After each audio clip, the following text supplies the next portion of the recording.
Pre, pre, pre, isa pre. Nakita sa daw pre. Sige, sige. Simpatis ko lang, kaya laing nga pre.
Walang balak pre.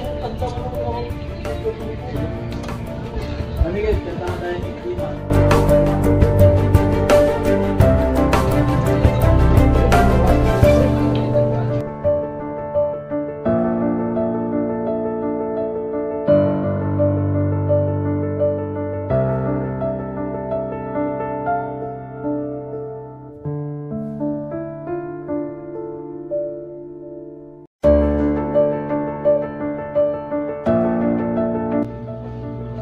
Pre, nawala nga akong relo pre. Ala pre, pati.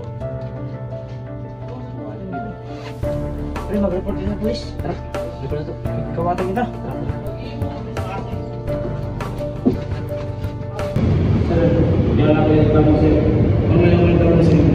Buwan sir, itong mga sir. Pagkakalaman sir na Sabado sa gabi sir. Kaya kami sa Amuha sir sa Nagusbin. Siya buwan sa mga kataon sa Las 12 sir, ang among ko din sa inyong pag sir, kasi wala ako ng gamit sir. Ngayon, ipagpinto sa amin sa sir. Sir.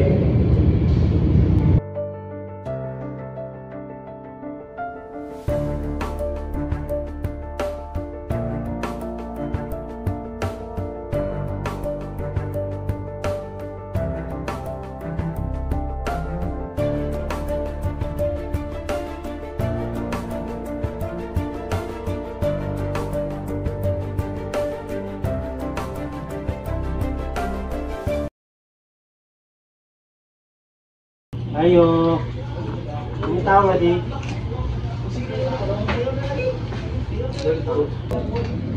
Makasih sih Pak Master. May kanda ko sir reklamo ako sa inyo kanda ko sir. Ikaw ay inaaresto sa salang paglabag sa Act number 350 pag nanakaw ng hindi sa'yo sir.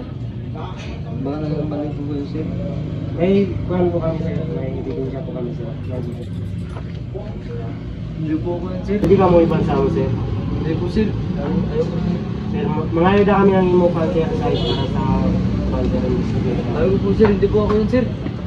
Hindi po ako yan sir. Hindi po ako yan sir. May mga katungod sir, basahon na akong inmate para sa imo. May karapatan kang hindi magsalita, anumang sabihin mo ay maaaring gamitin laban sa iyo. Sa lahat ng korte sa Pilipinas, may karapatan kang bumili ng sarili mong abogado, may kakayahan at malaya. Kung hindi mo kayang bayaran ang serbisyo ng isang abogado, paglalaan ng gobyerno ng isa para sa iyo. May karapatan kang bumili ng doktor na mahusay at malaya na magsasagawa ng examinasyon pisikal. Kung hindi mo kayang bayaran ito, ang serbisyo ng doktor, ang gobyerno ang maglalaan para sa iyo. Naiintindihan mo ba ang mga karapatang ito, sir? Yes, sir.